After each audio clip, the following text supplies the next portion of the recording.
ठाण्यातील बाळकुंभ परिसरामध्ये आहोत आणि याच ठिकाणी ॲमेझॉनच्या ठिकाणी डेटा सेंटर उभारलं जाणार आणि डेटा सेंटरच्या विरोधात हे ठाणेकर सर्व एकवटलेले आहेत। काळे कपडे परिधान करून या ठिकाणी यांच्या विरोधात जे आहे ते सर्व ठाणेकर एकवटलेले आहेत। पाहायला गेलं तर यामध्ये अनेक मोठ्या संस्था देखील आहेत। ठाणेकर या रस्त्यावरती उतरून हा डेटा सेंटरचा विरोध करताना आपल्याला पाहायला मिळत आहेत। नक्की यांच्या काय काय मागण्या आहेत हे आपण जाणून घेऊयात ठाणेकरांकडनं। नक्की कोणकोणत्या मागण्या तुमच्या आहेत जेणेकरून हा डेटा सेंटरचा तुम्हाला विरोध आहे? खरं सांगायचं तर याच्यावर आम्ही खूप गहन रिसर्च केलेला आहे। आमची पहिली मागणी आहे की ॲमेझॉनला पाणी तुम्ही किती देताय हे आम्हाला कळावं। 30 दशलक्ष लिटर पाणी आपल्याला ऑलरेडी कमी आहे MLD पाणी, आणि 12 MLD पाणी आपण याला द्यायचं कबूल केलेलं आहे। तुम्ही इथे 422 मेगावॅटचं इलेक्ट्रिसिटी देत आहे। आज ठाणे शहरात भरनियमन ऑलरेडी चालू झालेलं आहे। तुम्ही हेही लक्षात द्या की इसेन्शियल कमॉडिटीज ॲक्टमध्ये तुम्ही डेटा सेंटर घेतलेलं आहे, त्यांनी फरक काय पडतो आहे? ठाणेकरांना पाणी नाही मिळालं तरी डेटा सेंटरला पाणी द्यायला लागणार आहे।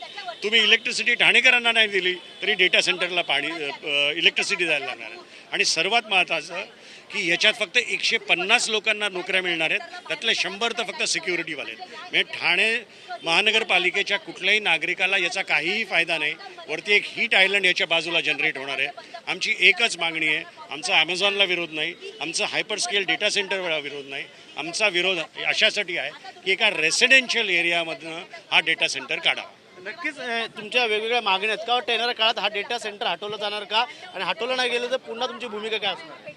नाही, आम्ही आत्ता जे डेमॉन्स्ट्रेशन केलं आहे, आज जे केलेलं आहे ते लोकांना कळावं, लोक किती जमली आहेत हे सरकारला कळावं, कॉर्पोरेशनला कळावं की यांच्या मागण्या काय आहेत, त्यांच्या भावना काय आहेत। आता ह्याच्यानंतर आम्ही डेफिनेटली नॅशनल ग्रीन ट्रायब्युनल आहे किंवा PIL कोर्टात करायची असेल तर ही जी लिगल पावलं आहेत ती आम्ही नक्की उचलू। पण त्याच्या आधी फक्त जसं आयुक्तांनी सांगितलं की आम्ही त्या मंत्रालयात आमची मीटिंग लावणार आहेत, त्या मीटिंगची आम्ही वाट बघू।